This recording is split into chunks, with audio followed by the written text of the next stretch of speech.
Well, first of all, what kind of mythical powers does a sun devil have? We got to consider that. Now, Terrell, run the road again!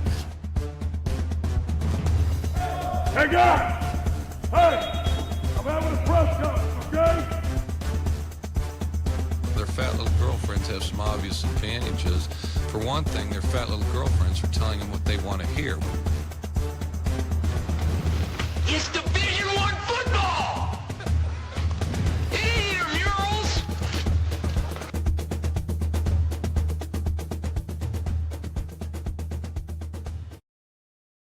All right, and we are back with another episode of the Hoppy Huddle podcast. Yes, we are back, and I don't know if we have. Was served. Justice was served. I just got about to say, I don't know. Do we have anything major that happened over the weekend? I know we had a couple of games, but I'm not sure if anything really did anything happen during the weekend that you're aware of? I don't know, but man, there was justice finally in this world. We're going to talk about, I guess we'll talk about the games first, then we'll talk about the playoff committee and what the decisions they made. It just, the coffee just tasted better this morning. The sun was just, the sun didn't come out, but nevertheless, Yeah. So we had a good weekend of conference championship games. I caught all of them except for the Penn State Oregon one. Was not able to catch that due to work obligations, but I was going to watch. The only one I missed was the Arizona State game, and I didn't really miss it. I was flying, and I was recording it, and I was going to watch it when I was going to start from scratch when I got to the hotel, but it was about halftime, and I just kind of glanced at the score going, let me just see if it's, should I watch the first half? And I glanced at the score, and it was already over, and I was like, they were smoking them. Yeah, Arizona State, good football team. Yeah. Kenny Dillingham, man. He's really got them cooking. Kim Scadaboo is a plow, man. He just runs headfirst into people. Yeah, why did he make the top 4 to the Heisman ceremony? I didn't have the stats. You don't think so? No, I didn't have the stats. He didn't really start going on until about halfway through the season. Okay. We saw, by the way, you did see the Heisman top 4 tonight that got invited. Yes, it was the top 4 that we were all thinking of. Yeah. It was the Heisman finalists are Dylan Gabriel, Travis Hunter, Ashton Jeanty, and Cam Ward. Yeah. And we all think, and I think we'll get to listen in the chat, Alabama's Rob. We're going to get to that later. We're going to talk about that. But I think we all think of the Heisman, Saturday night. We think Travis is going to win. He's the odds-on favorite. He is the odds-on favorite. It should be Jeanty. Let's be real. He's the best player. He's the best player in college football this year. Yeah. So, interesting, and I didn't save it. I should have. Go compare Dylan Gabriel and Cade Klubnik's stats. They're pretty similar, aren't they? Klubnik's are better. Yeah. Klubnik has had a sneaky good year if you haven't really been paying attention. That's the other thing. Speaking of Klubnik, we can just talk about the ACC championship game here real quick. Well, let's finish the Heisman, then we'll get to the game. Okay, let's talk about Heisman first. Yeah, so Travis Hunter's probably going to win just because the media hype around him, and he plays 2 positions, even though he's not the best. Maybe you could argue he's the best corner, but he's definitely not the best receiver. No. He doesn't really return punts. I don't think... Snap count is not a stat. You can put me out there for every snap, and I would have the most snaps in the country. That wouldn't make me good. Yeah. So it'll be. I won't watch it. Saturday night. We'll just read the headlines and whatever. Yeah. Hey, Reed. Yeah. Reed in the chat. Hey, I'm thankful I was able to give my late year donation to UEA. Try to save the football program there. We'll keep it just between us here in the chat and the podcasts. Yeah, and if you want to support other useless causes, you could donate to the UN or something. Yeah, that's a different podcast, Jake. Different podcast. All right, so let's talk about the championship games. Championship games. I think. Well, Friday night we had UNLV Boise State. Wasn't really a contest.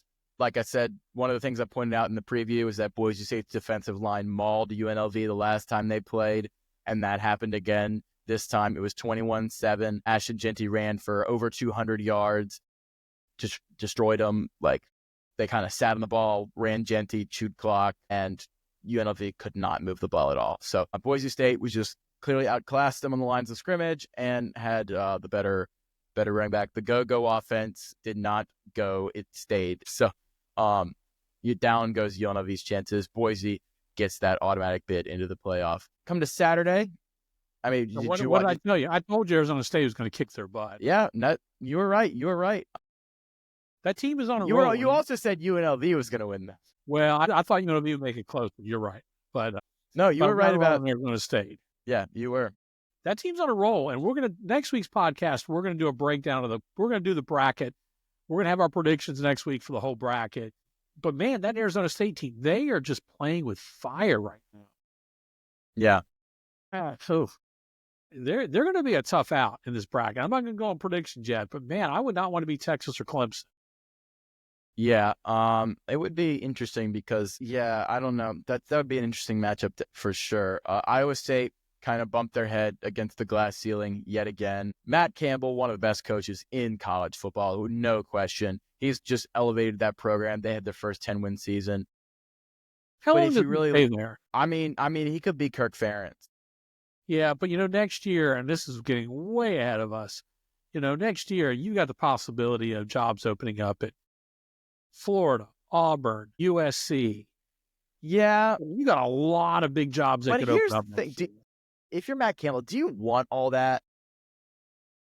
I think these coaches are generally pretty think they can solve all the world's problems, and I think at some point, don't you be dealing with Iowa State where you win 10 games, you win a big 12 title. I mean, don't you want more at some point?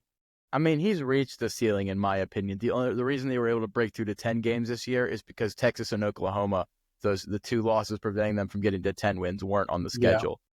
I just think it's an interesting concept that I just don't know how much longer. I mean, I don't think he's definitely going to be in the mix for a Big Ten or probably a Big Ten job. We've said that for years now, and he's chosen to stay. So if he's happy there, if he likes it there, like if he just likes to coach ball and doesn't want to deal with the high pressure, outbidding NIL, crazy recruiting, if he just likes coaching ball and millions of dollars goes a long way in Ames, Iowa, like, maybe you get a Mark Stoops, Kirk Ferentz type of gig there, and he just sticks around, Maybe it is the best coaching job in college football. Yeah. All right. Well, Arizona State took, and then it led us into the afternoon SEC game, and we got to spend some time on this one. We absolutely have to talk about Georgia, Texas.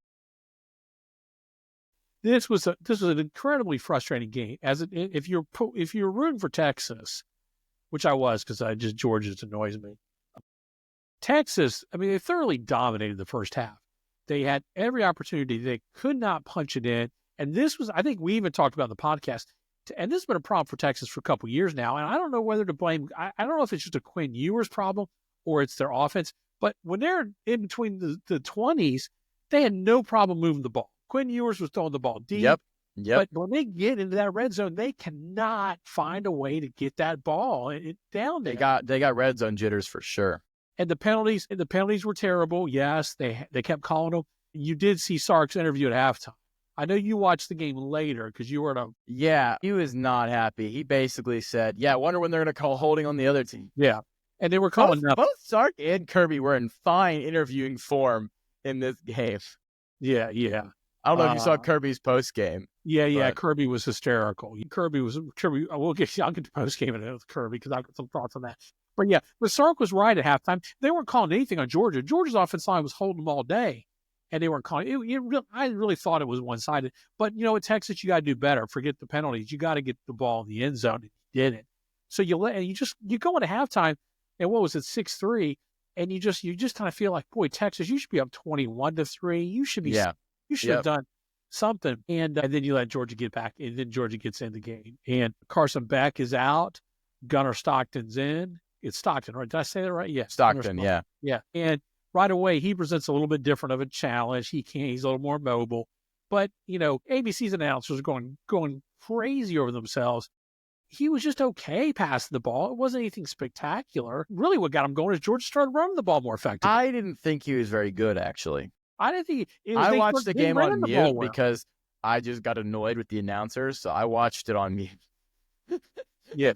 But Yeah, Stockton was not very good. He was like below average for quarterback. What was play. he? He was 9 of 13, and again, I mean, he made some plays and some throws. He did make a couple plays, especially with his legs for a little bit, but Yeah, they just started running the ball. they were all short throws. They were all little outs. Yeah. I mean, there was nothing deep. The only time you need him to do something or not do something, he did something. He threw the Yeah. pick, which Yeah. was almost. That was I mean, a almost horrible killed pick. Listen, if the Texas guy actually stops celebrating and makes a block, that's a pick six, and that game's over. Yep. But the guy started celebrating, didn't make the block like he should have. Yeah. Yeah, that was you knew. Did you think when it was going to overtime that Texas had any shot at winning that game? No, because overtime's in the red zone, and they've been horrible in the Yeah. red zone all game.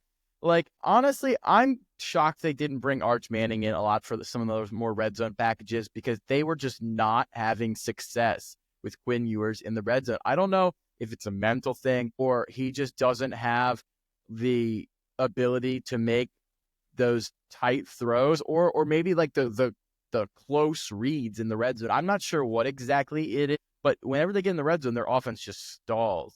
And I'm just not sure. Maybe it's a Sark scheme thing where like he likes to scheme with a lot of open space, and so there's just not you can't do those big plays in the red zone. It could be that too, or a combination of those factors. But well, the other issue too is they're working on their running game is down to. I mean, this is what the third string running back at this point, fourth. I mean, this isn't the running game they started the year out with, or at least it started the preseason out. So, I mean, again, Georgia finds a way to start another overtime game. They escape.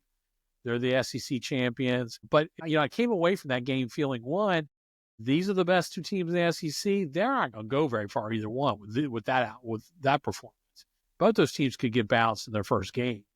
Well, yeah. And the other thing, warning signs, Carson Beck, I think, are we sure it's a UCL tear at this point? Well, they're saying it's UCL. He's getting an MRI. The last time I looked, he got injured, by the way. He got injured and went out of the game. Yeah. So we've not heard any results, and they're going to be tight-lipped on this. But he's definitely out for their first game.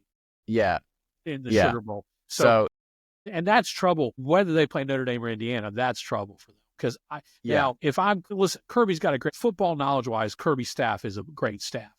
If I'm that staff, I'm coming up, and I know that Gunner can run the ball effectively. I'm coming up with packages like Georgia Tech did, like Vandy could run with Diego Pavia. A lot of read option type stuff.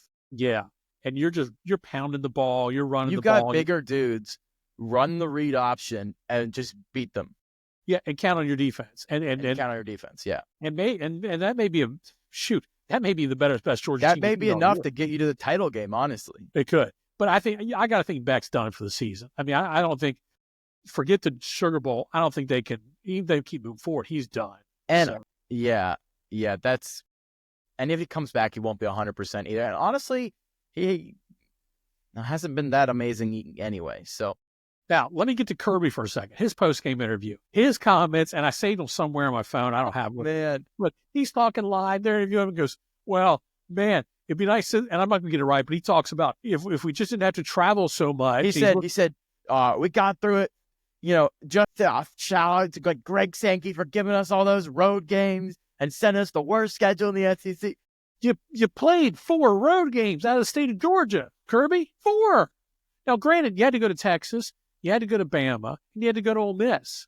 Okay, but that's the SEC. Hey, it goes around, comes around with the SEC schedule. Okay, like you're not in the SEC East anymore.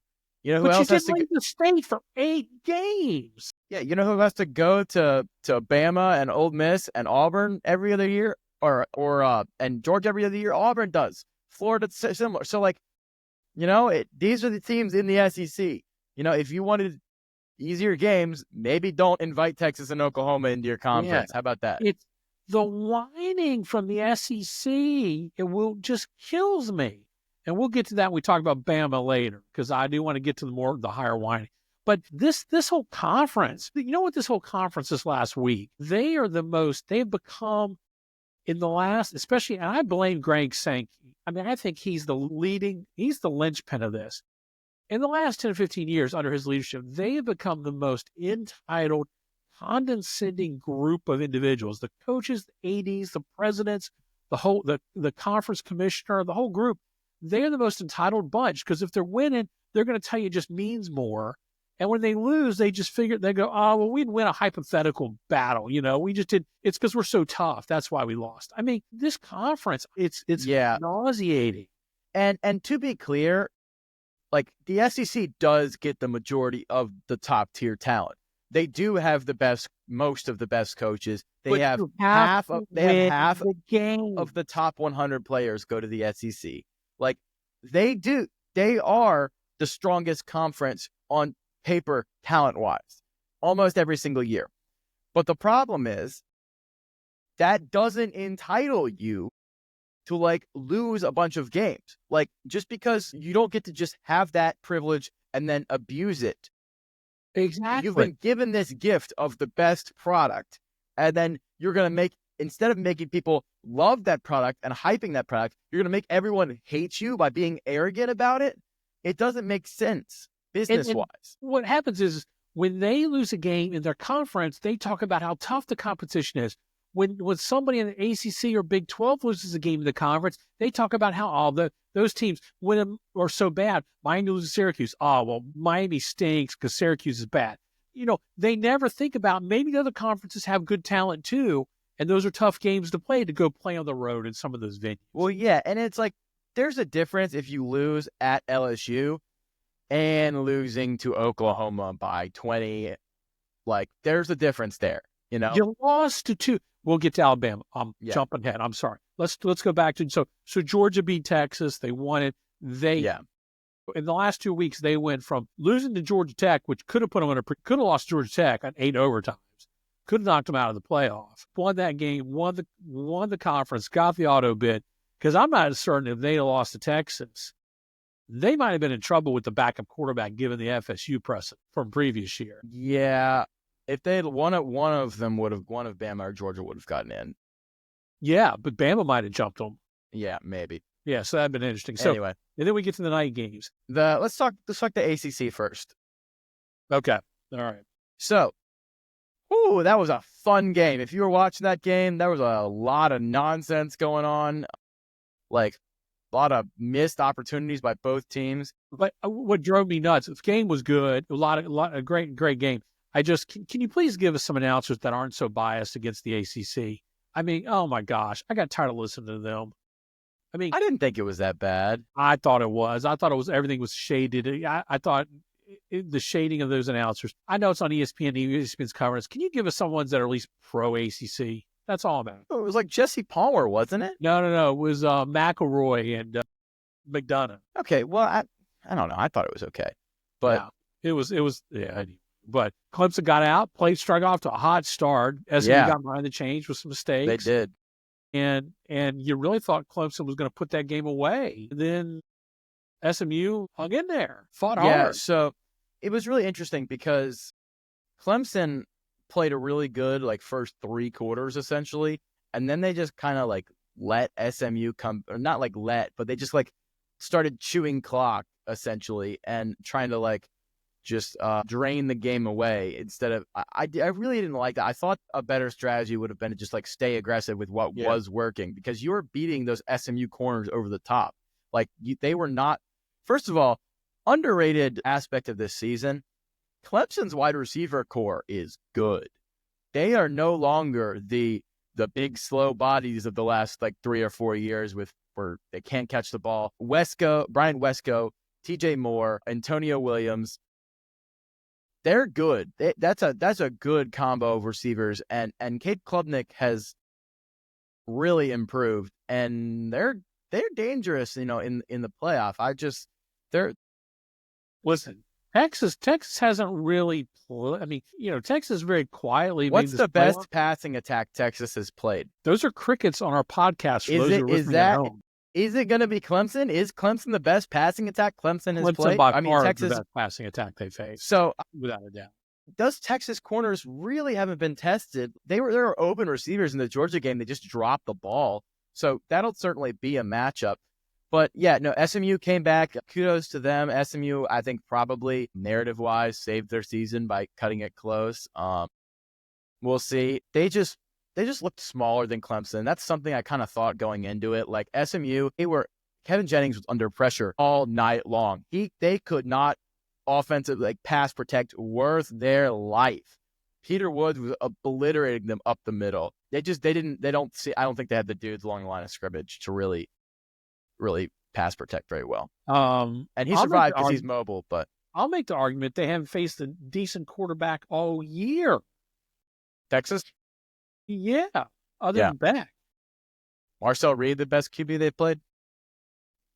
Arkansas. They got Florida's third string. They didn't get DJ. Diego Pavia. There you go. Diego Pavia. Right, and they almost lost. 27-24. Yeah. I'm telling you, this is, we're not gonna make predictions tonight, but don't sleep on that game. Yeah. Don't sleep on that game. Klubnik's from Austin. That's going to be a fun game. We look at some of those numbers next week. So. Absolutely. I didn't catch any of the Penn State-Oregon game. What did you think of it? That was the game I watched. I watched a fair amount of that game, but I probably watched, it was on the same time Clemson was, and I probably watched more of the Clemson SMU game. I never felt Penn State was seriously, in danger of catching Oregon. Oregon seemed to move the ball pretty well. The one thing I thought was interesting was Penn State did score a lot. And so that was very uncharacteristic, I think, from Oregon's defense. So, it was the first time I felt like Oregon's defense really gave up more points than they should have. So I don't know if it was a travel thing, we don't care thing. I don't know. I didn't expect that game to be that high scoring. Well, I expected Oregon to score a lot of points. I did not expect Penn State to score that much. So on the takeaways from that game, I'll go back to the ACC in a minute. The takeaway from that game, from my perspective, is if I'm Penn State, I'm pretty encouraged going into the playoff because I felt like, hey, I was within a touchdown or so of Oregon. Hey, maybe, you never know how this thing breaks. This thing may break the right way. There are no elite teams this year, so. Yeah. Penn State can make an argument that, hey, we could win this thing. Yeah. We've got enough talent. And they do. Now, Clemson, first of all, the SMU, that last drive, the Clemson SMU drain, for SMU to come back, what was it, a 13, 14 play drive? They made play after play. What a great drive to tie the game up, only for them to have poor kickoff coverage and let them get play, kick, and then the kicker, what a great kick. Dude, that was his career long. Do you know that? He's a freshman. Career long, yeah. That was crazy. And then if you're SMU, you had to sweat it out all night. And we'll talk about the selections in a second. Yeah. Anyway, so that was kind of the games, how they broke down on Saturday night. And then we had to wait and listen to all the talking heads Sunday morning. I think it's time to talk about the college football playoff. And we've got to address the elephant in the room, or more accurately, the elephant outside the room, because Alabama is left out of the playoff for 2-loss SMU. And there was much weeping and gnashing of teeth on both sides leading up to this announcement. There was a lot of tension. There was a lot of, how could you put them in? How can you leave them out? What is this nonsense? And to this I say, there should just be one game, and it should be Oregon, Georgia. Okay. And no, Jay, I'm sorry, we're not going to make that argument anymore. Yeah, that's a terrible argument. Yeah, I'm BCS, but you're the guy who wants to get rid of the income tax. It was alas, should have been around 1913. Yeah, that time has passed. Passed. Same with the gold standard. Listen, the committee, there were so many. The committee did the right thing on Sunday because I agree. They already set themselves up for it, so they had to put SMU over Bama. But let's talk about Bama for a second of all. Listen, we have been saying all year, the loyal followers on our podcast knew all year that we said the SEC wasn't as good as they've historically been. Yep. ACC was not as bad as ACC was didn't have a bad year. Big 12 didn't have a bad year. The Big 10 was the best conference this year. Okay, in my opinion. They had four. It wasn't close. They had 4 teams at the top that were better than everybody else, and the teams in the middle of the Big 10 weren't that bad. They really weren't. Yeah, Minnesota was decent. Minnesota was decent. Illinois was good. We haven't said anything about Illinois. The SEC had some good teams, but there was a bunch of good teams, and there was like 6 B+ teams, but there was no A or A+ teams. And 3 teams made it in, which is fine. I'm okay with that because you had to pick some of those teams. Yeah. But listen, there's no doubt that some of the teams that got left out were talented and could probably beat some of the teams in this playoff. South Carolina, Ole Miss, Bama could beat some teams. But don't lose, if you're Alabama, don't lose to twice the 6-6 teams and get embarrassed by one of them 2 weeks before the playoffs. Or if you're Ole Miss, lose to a 4-8 team at home and expect to get any benefits. You're not. So I don't understand why there was any surprises that day. SMU lost 2 games this year by a total of 6 points to 2 ranked teams, 2 teams that had, one was Clemson, the other was BYU. So who, by the way, is way underranked. Which BYU, yeah, I don't even want to get into, we could get into the arguments of Miami and BYU because, the SEC machine, we didn't get it would have really been fun if we'd had like 6-team discussion because BYU should have been involved in that as well. And Miami as well. But here's the other thing. You would have a better argument for Alabama if they had like Florida's schedule and they had 3 close losses to like top 5 teams. Absolutely. You could make that argument, right? If you had lost to at LSU by like 2, and then you lost at Texas by like 3, okay, maybe you could make that argument, right? You lost to 6-6 Vanderbilt and 6-6 Oklahoma. You got blown out by Oklahoma, who had fired their offensive coordinator. They had already fired coaches by this point. And you lost that Oklahoma team. They played FCS Mercer the week before the Oklahoma game. Yeah, you had a whole week to prep for that. What were you doing? Yeah. So Alabama, you had no excuses. And then Greg Byrne, the Alabama AD, comes out and Saban, first of all, I thought you worked for ESPN. I didn't think you worked for Alabama anymore. They start talking, spewing mouthpiece about we're going to have to rethink our schedule. It wasn't your out-of-conference schedule. It was your in-conference schedule that did you in. You can't. Yeah. Oh, by the way, do you know what the non-conference strength of schedule was for Bama and SMU? Do you know what those were? About the same. Yeah, SMU's was right 20th. Bama's was 29th. So Bama, just shut up. Okay? Yeah. Well, here's the thing. Honestly, the people that work for the SEC were spewing their nonsense. But some of the people on ESPN's show actually, they had a counter argument on there, which was Booger McFarland, crazy that you're starting to hear some good takes from Booger, but that's something, he's usually on some nonsense, but he actually made a good point up there, and he made the argument for SMU, and I thought it was pretty cogent, and it pissed Nick Saban off a little bit when he was like, yeah, don't lose to Oklahoma, and that's the argument, and then also I will say, before the preview came off, the usual homer Kirk Herbstreit actually said that he thought SMU should get in. So that's because Bretman Murphy tipped him off. Yeah. Can we talk about how the playoff got leaked? That's never happened before. That's awesome. Good for Bretman Murphy. Dude, I love anybody Murphy, that screws over ESPN like that.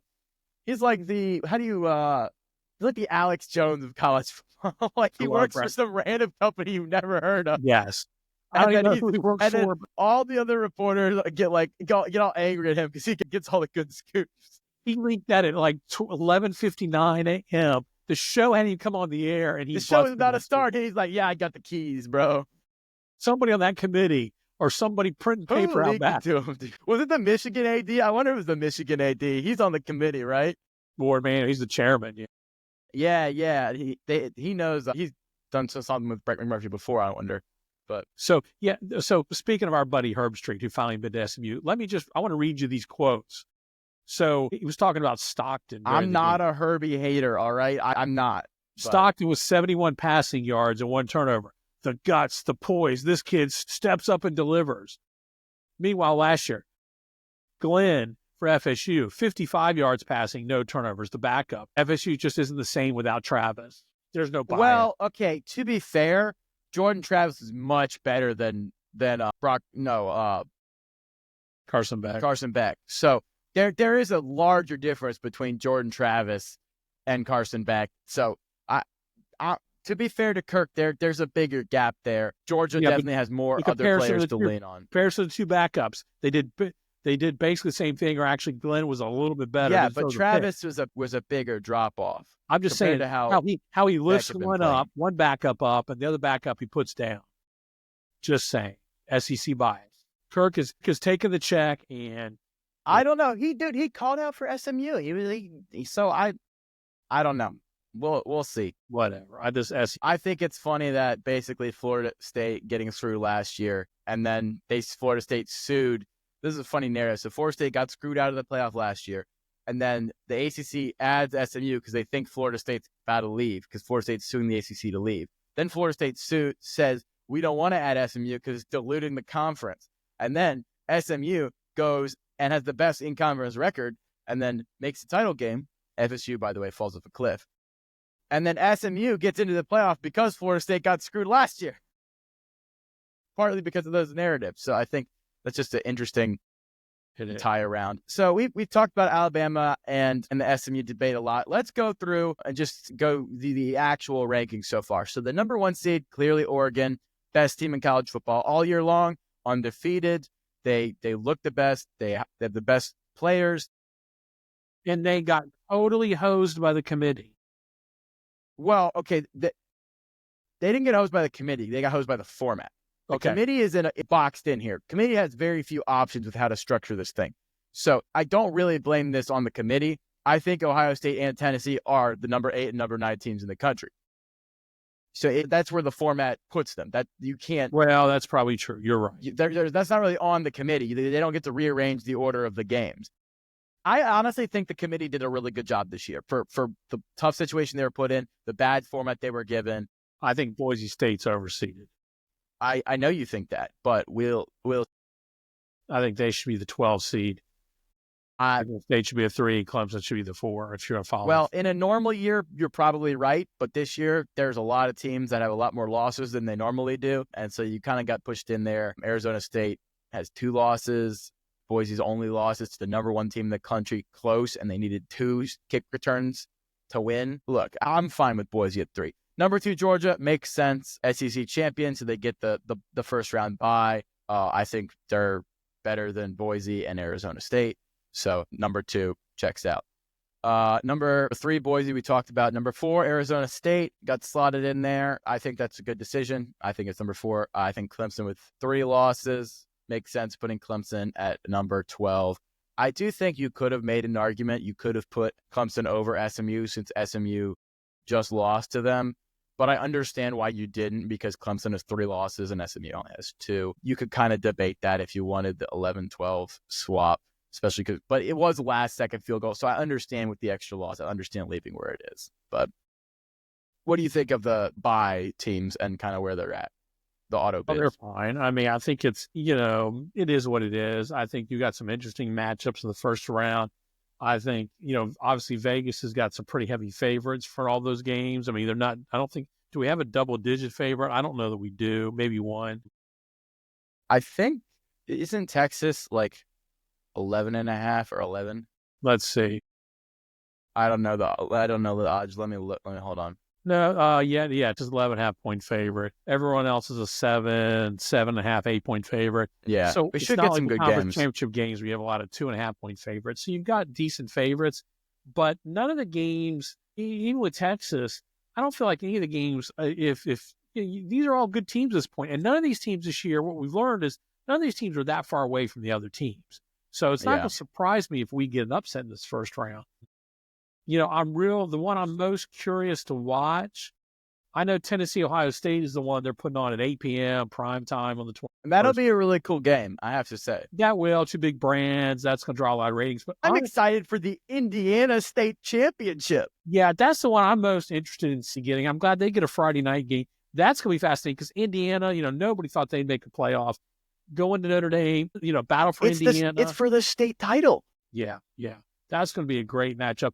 And then, I'm fascinated. I guess really I'm fascinated from all the 3 games other than Tennessee. Ohio State just feels like another, Big Ten SEC game. All these games are cool because, they're in the playoff and all that. So I'm excited to see Tennessee's D-line against Ohio State's O-line and their skill receivers in that matchup, especially. Penn State's going to do a whiteout. I'm sure. Shocker, Yeah. right? Yeah. So it'll be interesting to see Ryan Day try and recover and see if Ohio State can do that. If I'm SMU, I'm a little concerned because it's going to be really cold in Happy Valley. Like, so You think so? it's going to be real. It's Pennsylvania in December. It's going to be freezing. It's going to be 35. Yeah, for Dallas team, yeah, that's cold. Yes. Yeah. Yeah. I'm also interested to see. I really cannot wait for Clemson, Texas, because if there were ever a matchup of two styles of programs that differed more, that you can't find one. Clemson and Texas are the most polar opposites in the way that those programs exist. It's the hip, popular, big city, big, giant university, lots of NIL money built through the transfer portal, and the machine of Texas versus small town, Dabo Swinney, Clemson, South Carolina, like all only high school recruiting. Like if there were ever a clash of program styles, like you could not find two more polar opposite programs. And I just can't wait for that game. Yeah. Well, it's going to be fun. We will have our podcast next week. And we are going back to one a week now for our listeners. Sorry, but we will have next week. We will do a breakdown and we'll give our bracket predictions. So this will be fun. Real quick before we touch on anything, I do think we need to go from 12 to at least 16 to 24 teams, though. Solve some of our problems, please. But we'll get there. We're going to get to 16. You do realize that the 26. Unfortunately, at least 14, if not 16. And there's going to be 4 guarantees for the Big Ten and the SEC. We do have a preview to talk about this week. America's game. The game of the week. The Army-Navy game. What are your thoughts on the Army-Navy game? Wow. Those are some cogent thoughts. I'm going to be at a Christmas party for work. The line is Army -5. I'd take Army there. They've been really good all season. This is the one year where both teams are actually good, and I'd actually enjoy watching it. Both teams are good this year. But my Christmas party starts earlier this year. I'm not going to be able to watch it. It kind of stinks. So, and I'm not going to be that guy with the phone in the corner, not for Army-Navy game. Sorry. Yeah. But I think Army's too good. I think they are as well. I think they're too much for Navy this year. I'll be rooting for the midshipmen, but I think the Army probably gets them this year. Army, American Athletic Conference champions. We didn't touch on them real quick. They beat Tulane pretty easily too. I was right about the weather, and Tulane looked out of their element. They did absolutely. Yeah, West Point in the winter. Ooh, the Tulane was not prepared. That 2014 playoff, Army would be in it right now, and Army would be seeded. 2014 playoff. Well, see, first of all, why is Army ranked 24? Can we get Jake? Let's just tie it again. Can we just get rid of the bowls and have a 2014 playoff? That would be so much better. No, nobody cares about the Gasparilla Bowl. Nobody cares about the Duke's Mayo Bowl. I don't care about any of these bowls. I love the sport. I don't want to watch all these bowl games. I don't care about all these teams. We can get rid of the bowls. Go back to BCS. Go to a 2014 playoff. Then you're going to have the 2017 wine and the 2016 wine, and I don't care at that point. But can you imagine our December with a 2014 Just the playoff? regular season wouldn't matter at all. It's ridiculous. No. It would still be. Jeez, bro. College football has the best regular season of any sport, and it's because it's so hard to get a chance to win a title, and we should keep it that way. We should contract the playoff. We should go to 6, 4, and then 1. But then we're going to water down all these exhibition games with people who've portaled out, and people have, we don't even know who's They're only meaningless because people say they're meaningless. They didn't used to be meaningless because people gave them meaning. They're meaningless because we didn't have the transfer portal and opting out. People used to play in these games. Nobody plays on them anymore. You can't even tell me who's They're only meaningless because people say they're meaningless. They are meaningless now. They don't matter anymore. Back in my day, back when they used to, and back, you know what else also changed? Listen, when I was your age, there were only like 15 bowls. Now there's like 45 bowls. Well, I think we should do that as well. But It mattered to go to a bowl. Now That's neither here nor there. everybody goes to a bowl. I'm sorry, Virginia, you don't go to a bowl. Yeah. Yeah. Well. Yeah, we are not going to do a is. bowl. We're not doing a bowl preview episode. We are. We're not. Come on. No, you can stick a cutout of me right up here, and I will just sit here and stare at take a screenshot and put it up. Come on. And you can talk for an hour about the bowl previews because I have not to be part of it. Is going to the Texas Bowl to face LSU, so that'll be fun. A fun bowl just for the memes is what's the Tax Slayer Bowl, right? Or no? The Pop-Tart Bowl. No. Hold on. One sec. Yeah, the ReliaQuest Bowl. Do you know who's playing in the ReliaQuest Bowl, Dad? That's Florida. No. It's Alabama, Michigan in the ReliaQuest. Why? Alabama, Michigan last year was a playoff game for the go to the national title game. And this year, it's the ReliaQuest. You can't tell me those players are happy playing. Yeah. Michigan is, probably. The games I'm watching involve the bracket. And I might flip on Baylor LSU only because I think it's on the same day. Like, I think it's on January 1st. When is it? I can't believe I'm even asking this. I don't remember. See, you don't even know. You don't even care about the bowls either. I do too. I'm looking up the Baylor Bowl game now. All right. Well, let's see. Hold on. When is it? It's 3:30. I was going to tell you. Here's why I'm watching the Baylor Bowl. It's at 3:30 on December 31st. Only because it leads into one of the playoff games. To lead into the playoff game? Okay. It's the sole reason I'll watch it. Some names to know in the transfer portal, Jackson Arnold, Caden Salter, the Tulane quarterback, got Georgia Tech's wide receiver. You've got some guys in the transfer portal. It's kind of a crapshoot to know who will be good next year. You can never really tell. It'll be interesting to see where some of these, Connor Wegman is also transferring. So, I don't even. It's too much to keep track of, and it's also impossible to know like who is going to be good at their new location. So it's kind of Miller Moss also transferring. Yeah, there is right now we have no idea who's doing what, And there's just they need to stop with the a million graphics for every single random backup that goes into the transfer portal. Not everyone needs a graphic, okay? Like, I mean, we've got chill. I mean, TJ Finley's going to be playing for his 8th year. Hank Brown's in the portal. We think a quarterback. Finley, bro. Yeah. Go be a GA or an NFL backup at this point. No. But I mean, yeah, the big ones, obviously quarterbacks are always important. I think the one that's worth watching is Darian, Mensah from the Tulane. Was it Tulane?